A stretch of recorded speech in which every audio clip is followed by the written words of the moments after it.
Commander Nexar of the Galactic Authority stood at the airlock entrance, his 4 eyes gleaming with satisfaction as he surveyed the derelict human warship floating before him. The vessel hung in space like a dead whale, its hull scarred with battle damage, its running lights extinguished. Perfect. Absolutely perfect.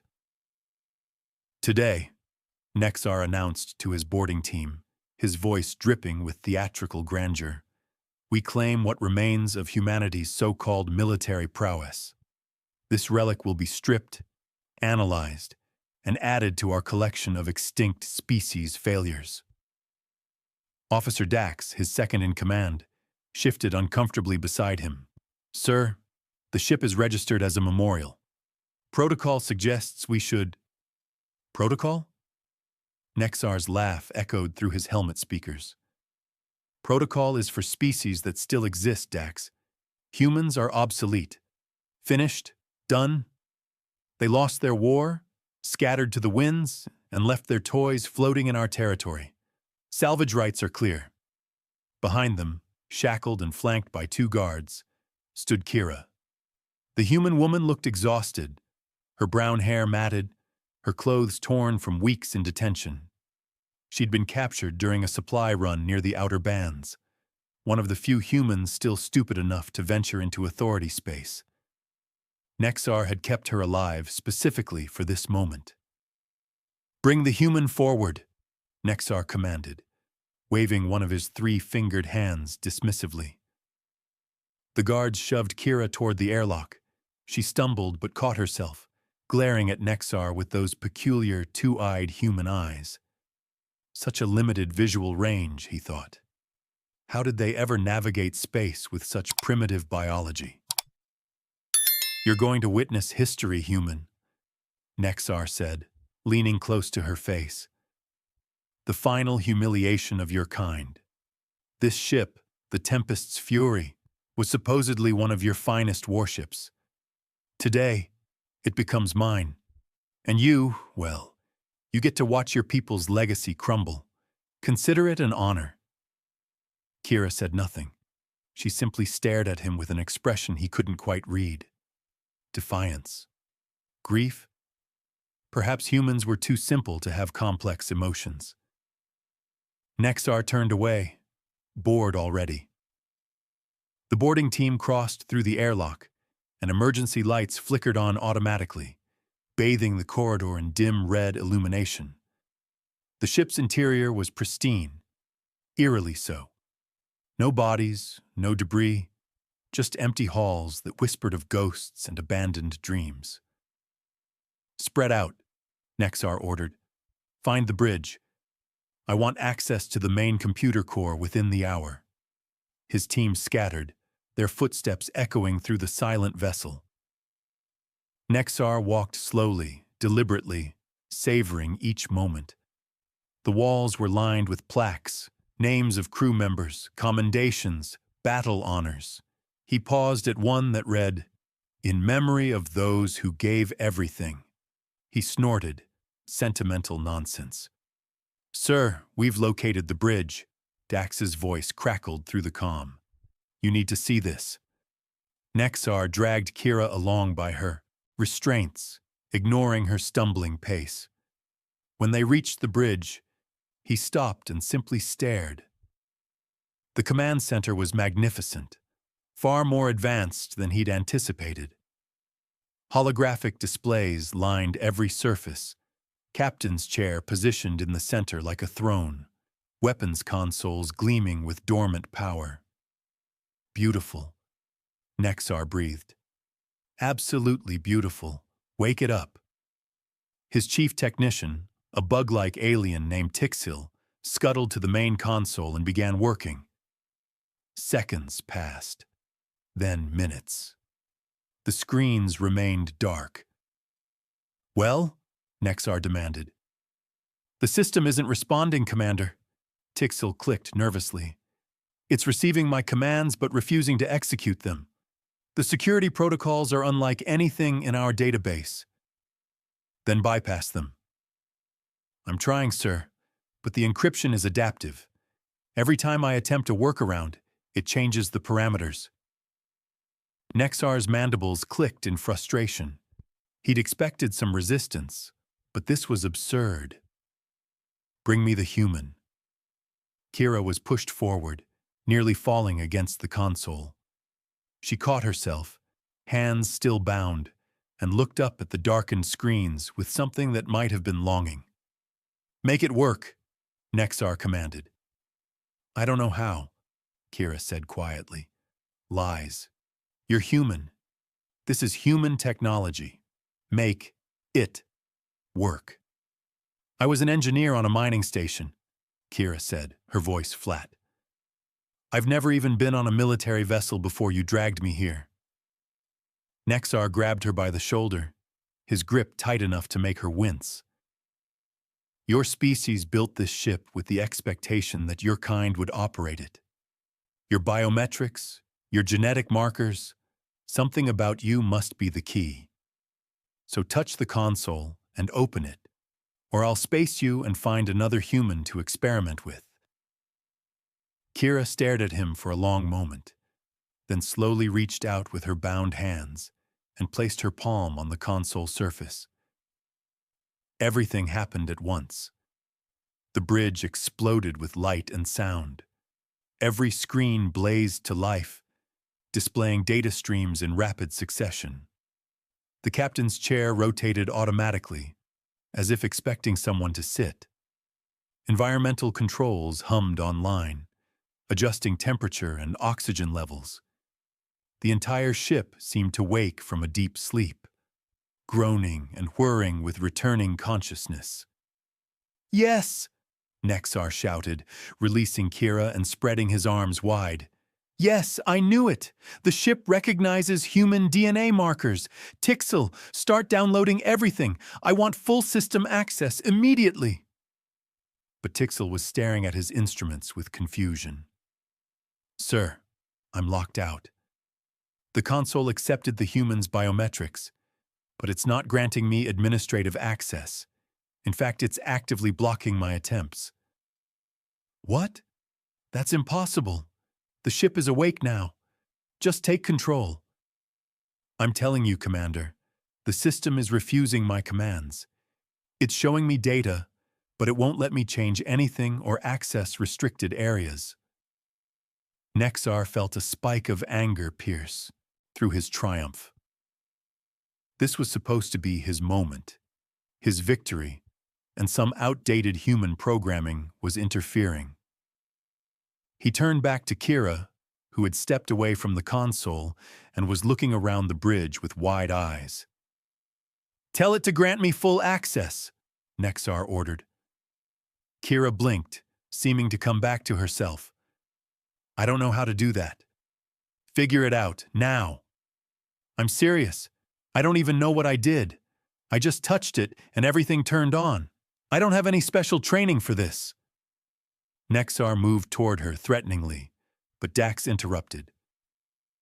Commander, perhaps we should take a different approach.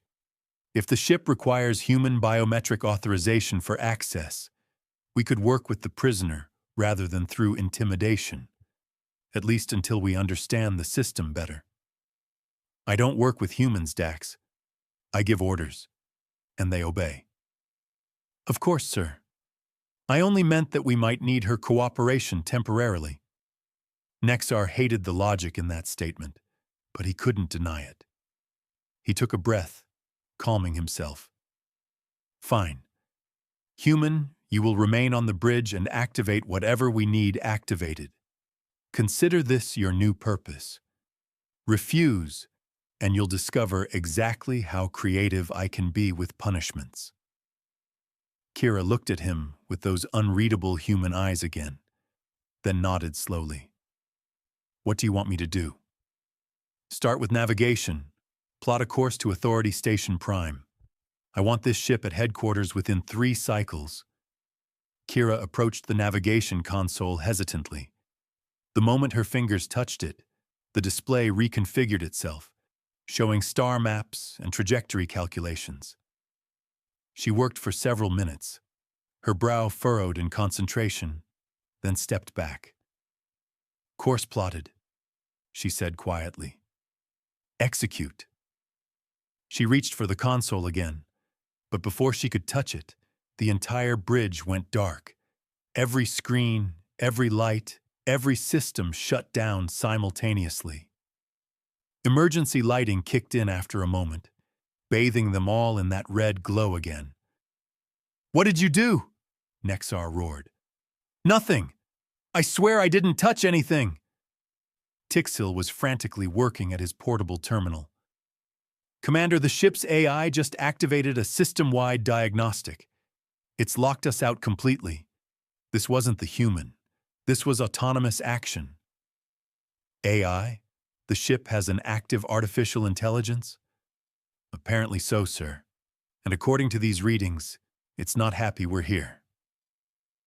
Nexar felt something he hadn't experienced in years. Genuine concern. A human AI, still active after all this time, powerful enough to override his team's best efforts. This was supposed to be a simple salvage operation, a propaganda victory. Instead, he was standing in the dark on a ghost ship that seemed to be actively resisting him. The lights came back on suddenly, but only at minimum power. The main screen flickered to life, displaying a single line of text in standard galactic common. "Unauthorized personnel detected. State your intentions." Nexar stepped forward, addressing the screen directly. "I am Commander Nexar of the Galactic Authority. This vessel has been claimed as salvage under Authority maritime law. We are taking possession of all systems and cargo. Comply immediately." The screen went blank for several seconds, then displayed a new message. "Negative. This vessel remains property of the Human Defense Coalition. Galactic Authority has no jurisdiction."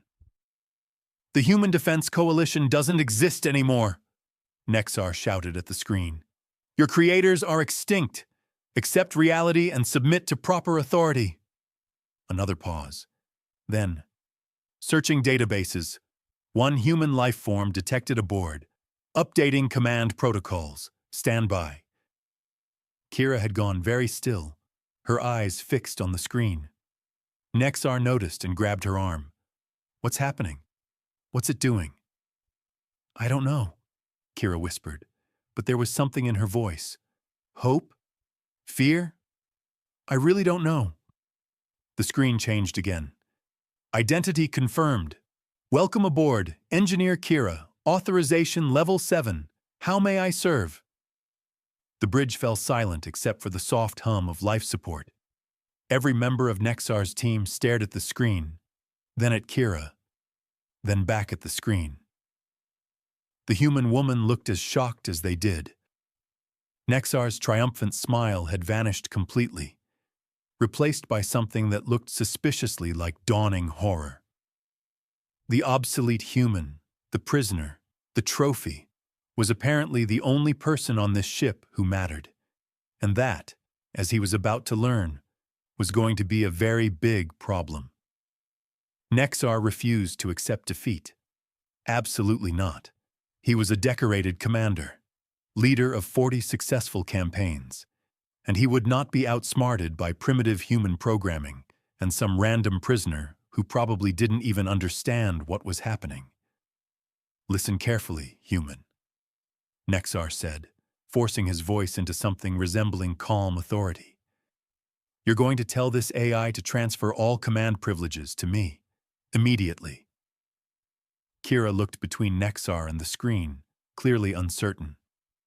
"I'll try, but I really don't think. Just do it." She cleared her throat awkwardly. Ship? Can you give Commander Nexar full access to your systems?" The response was immediate. "Negative. Authority personnel are classified as hostile entities under Directive 7. Access denied." Nexar felt his face plates heating with anger. "Hostile? We're salvaging an abandoned vessel. There's nothing hostile about legal salvage operations." "Incorrect," the AI responded. Sensors detect human crew member in physical restraints. Restraining humans constitutes hostile action. Please release Engineer Kira immediately. She's a prisoner under legitimate detention protocols, Nexar snapped. Irrelevant. No non-human authority has jurisdiction over human personnel aboard this vessel. Release her now or face consequences. Dax stepped forward carefully. Sir, perhaps we should… Quiet, Dax. Nexar turned back to the screen, his 4 eyes narrowing. I'm not taking orders from outdated software. You're malfunctioning. Accept new command structure, or be erased. For several seconds, nothing happened. Then, slowly, deliberately, the temperature on the bridge began to drop. Frost formed on the consoles where Nexar's team stood. Meanwhile, around Kira, the air remained perfectly comfortable, almost warm. Rerouting environmental controls, the AI announced cheerfully. Non-human life support reducing to minimum sustainable levels. Human optimal environment maintained. What? Stop that. Nexar's breath was already visible in the air. Unable to comply. System priorities dictate human comfort over unauthorized visitors. Tixil was shaking, his exoskeleton clicking rapidly. Commander, I can't override it. The environmental systems are completely locked to my access. Nexar ground his mandibles together in frustration. Fine. If the AI wanted to play games, he'd adapt. Remove the human's restraints. The guards looked confused but obeyed, unlocking Kira's shackles. She rubbed her wrists, looking bewildered as the metal fell away. Immediately, the temperature returned to normal. The frost melted within seconds. Thank you for your cooperation, the AI said, sounding almost smug if machines could manage such things. Engineer Kira now has freedom of movement throughout the vessel. All other personnel are restricted to designated areas. Restricted. Nexar felt control slipping through his fingers like sand. What designated areas? A map appeared on the screen, showing the ship's layout. Tiny red zones marked where his crew was permitted to go. They covered perhaps 20% of the vessel, all non-critical sections.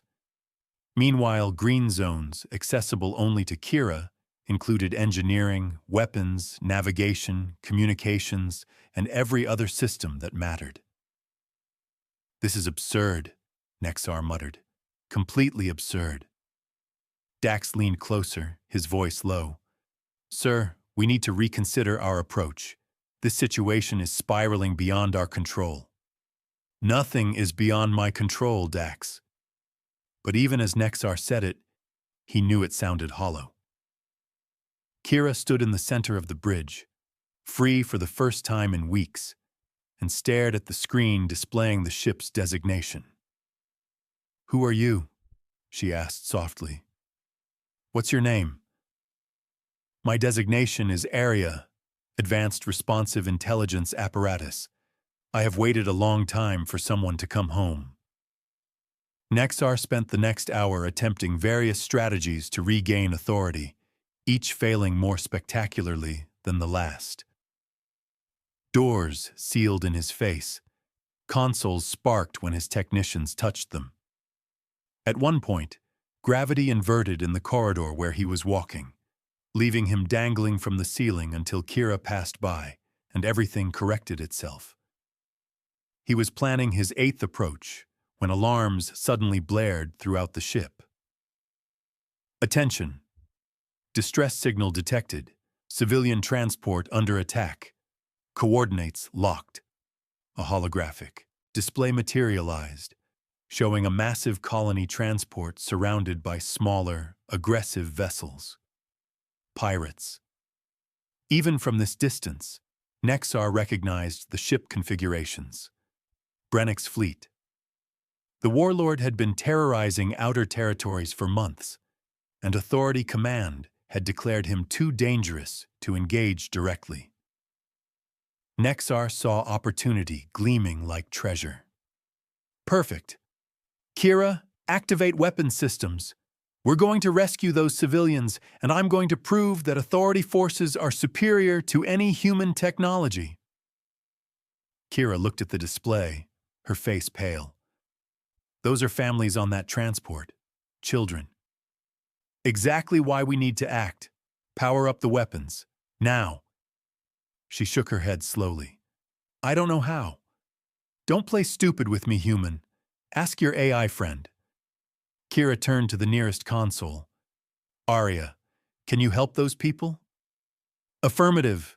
However, weapons activation requires authorization from ranking human officer. Do you consent to defensive action?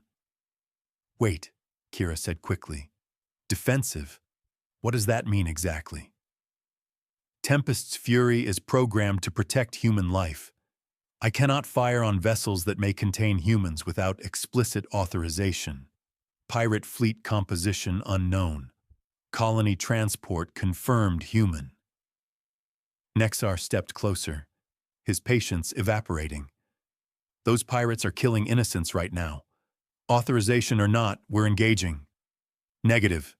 Commander Nexar does not have authority to initiate combat operations. Then give me that authority. Unable to comply. Kira was staring at the hologram, watching the pirate ships firing on the transport's shields. People were dying while they argued about protocols and permissions. She took a breath, her hands trembling. ARIA, I authorize defensive action. Protect the transport. Acknowledged.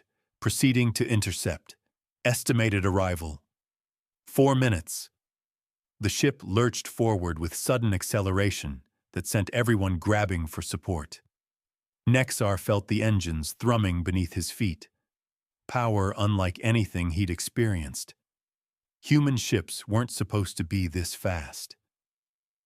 Battle stations, he ordered his crew, trying to maintain some semblance of command. They arrived in the combat zone like an avenging spirit. Brennick's pirates immediately noticed them, and 3 vessels peeled away from the transport to engage.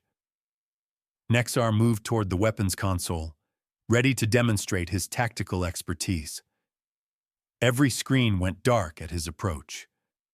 ARIA, what are you doing? He shouted. Weapons control is locked to Engineer Kira only. Please step away from the console, Commander. Kira stood frozen in the center of the bridge, clearly terrified. I don't know how to fight. I've never done this before. Trust me, ARIA said, and her voice had shifted somehow, becoming gentler, almost maternal. I will guide you. Place your hands on the targeting console. Kira stumbled forward, pressing her palms against the cool surface. Immediately, data flooded the screens around her. Threat assessments, trajectory calculations, weapon status, shield integrity. It should have been overwhelming, but ARIA filtered everything, highlighting what mattered. Pirate vessel approaching port side. Recommend pulse cannon, 70% power. Kira's fingers moved across the console, following instinct more than knowledge. The ship's cannons swiveled and fired, bright blue energy lancing through space. The pirate vessel's shields collapsed, and it tumbled away, disabled but intact. Excellent shot! Next target incoming! Nexar could only watch, his mouth hanging open as this exhausted human engineer fought like she'd been born for it. Retry. The battle lasted 17 minutes. 17 minutes of Kira and ARIA moving in perfect synchronization, anticipating each other's needs, compensating for weaknesses, maximizing strengths. The pirates never stood a chance. Not because of overwhelming firepower, though Tempest's fury had plenty, but because human and machine fought as one entity, something Nexar had never witnessed in all his years of military service. When the last pirate vessel retreated into hyperspace, Brennick's flagship limping behind the others, Kira collapsed into the captain's chair, trembling and drenched in sweat. The colony transport was safe, shields holding, minimal casualties reported. "Well done, Engineer Kira," ARIA said warmly. "Your performance exceeded all projections." Kira laughed weakly, a sound somewhere between relief and hysteria. "I think I'm going to be sick." "That is a normal physiological response to combat stress. May I suggest rest?" Nexar stood silently, watching this exchange. His crew had done nothing. He had done nothing. They'd been spectators to something that shouldn't have been possible. A human prisoner and outdated AI had just defeated one of the most feared pirate fleets in the sector without breaking a sweat. The communications console chimed. Dax moved to answer it, and a holographic projection appeared, showing an elderly human man in civilian clothes. "This is Transport Captain Erickson. We owe you our lives. Thank you. May I ask who we're speaking with?"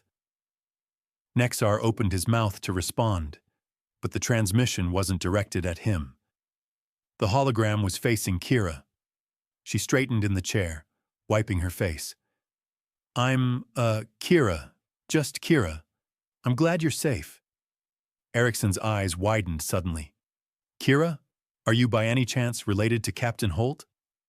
The bridge went very quiet. Kira's expression shifted, grief flooding her features. "He was my father. How did you know?" "Because I recognize that ship behind you, young lady. Tempest's Fury. Your father saved my colony 15 years ago, sacrificed his entire crew to buy us time to evacuate during the Outer Rim offensive. He was a hero. We built a memorial for him and his people. We've been maintaining it ever since." Nexar felt something cold settle in his stomach. Memorial. The word echoed in his mind. Kira was crying now, tears streaming down her face. "I never knew what happened to him. He just disappeared on a mission. They told me his ship was lost, but never where or why. He died protecting innocents," Erickson said gently. "Just like you did today. You've got his courage, that's certain. When this war took everything from us, your father stood between monsters and children. We've never forgotten." The transmission ended, and Kira buried her face in her hands, shoulders shaking. Nexar's crew shifted uncomfortably, nobody quite knowing where to look. "ARIA," Nexar said quietly, "tell me the truth. What is this ship?" The AI's voice, when it came, carried weight that hadn't been there before. "Tempest's Fury is a memorial vessel, Commander. When Captain Holt and his crew perished defending Erickson's colony, the remaining human fleet declared this ship a tomb. It was set adrift in neutral space marked with every protocol as sacred ground. You ignored those markers." "I saw no such designations," Nexar protested weakly. "Because you viewed this as salvage, not as what it truly is. A coffin, a testament, a promise that humanity's sacrifice would never be forgotten." Dax stepped forward, his voice strained. "Sir, I reviewed the initial scans. There were memorial designations in the transponder codes. I mentioned protocol, but you ordered me to disregard them." Nexar had no response. The weight of his arrogance pressed down on him like a collapsing star. "ARIA," Kira said, her voice hoarse. "Why did you wake up for me? I'm nobody. Just an engineer who got captured." "You are Captain Holt's daughter," ARIA replied simply. "Your genetic markers match his exactly. When you touched my systems, I recognized you immediately. I have waited 15 years for someone worthy of his legacy to return. You are that person. But I'm not a soldier. I don't know anything about command or tactics or any of this. Your father started as an engineer too. He learned. You will learn. If you wish to claim this vessel, It is yours by right of blood and sacrifice. Kira looked around the bridge, at the console where her father must have stood, at the chair where he'd made his final decisions. Then she looked at Nexar, and he saw no anger there, only exhaustion and sad understanding. "You called us obsolete," she said. "Maybe you're right. Maybe humanity is scattered and broken and barely surviving. But we built things that remembered us. We created machines that valued loyalty over logic, that chose protection over programming. You can't understand that because your people build tools. We built companions." Nexar had nothing to say. Every argument, every justification turned to ash in his mind. "Commander Nexar," ARIA said, and her tone was final. "You have a choice. Leave this vessel peacefully with your crew, or I will forcibly eject you. Tempest's fury is not your prize. It never was." For a long moment, Nexar considered fighting, asserting his authority, demanding his rights under salvage law. Then he looked at Kira sitting in her father's chair, at the memorial ship that had chosen its captain, and he understood something fundamental had shifted. "Dax," he said quietly, "order the crew to gather their equipment. We're leaving." "Sir?" Dax sounded shocked. "That's an order. This isn't our ship. It never was." His crew evacuated within the hour, gathering in their shuttle and detaching from Tempest's fury. As they pulled away, Nexar watched through the viewport as the warship's lights blazed fully online, no longer dormant, no longer waiting. Kira stood on the bridge, her hand on the captain's chair, and Aria's voice could be heard plotting courses to the outer territories where human settlements still clung to existence. Nexar had declared humans obsolete.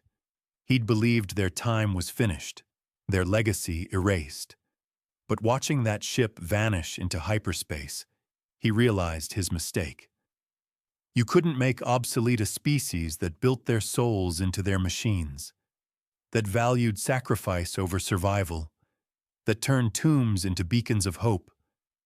Humanity might be scattered. They might be broken. But as long as ships like Tempest's fury remembered them, as long as daughters inherited their father's courage, as long as AI chose loyalty over logic, they would never truly be gone. And Nexar, decorated commander of the Galactic Authority, finally understood what it meant to be humbled by something greater than military might or technological superiority. It meant recognizing that some bonds transcend extinction. Some legacies refuse to die, and some humans, even the exhausted engineers you dismiss as prisoners, carry within them the fire that built civilizations among the stars. His second officer's voice broke his thoughts. "Where to now, Commander?"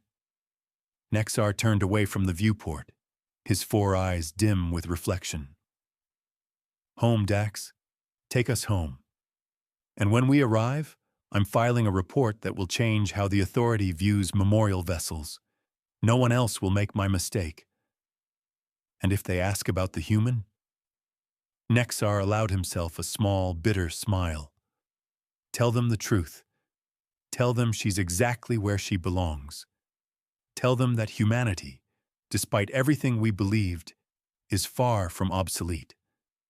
They're just getting started again." The shuttle turned toward Authority space, leaving behind the warship and its unexpected captain. Behind them, Tempest's fury blazed through the darkness, a tomb transformed into a beacon, a memorial that had found its purpose again. And in the captain's chair, Kira wiped away her tears, straightened her shoulders, and asked ARIA to teach her everything her father knew. The ship's AI responded with something that almost sounded like joy. "It would be my honor, Captain."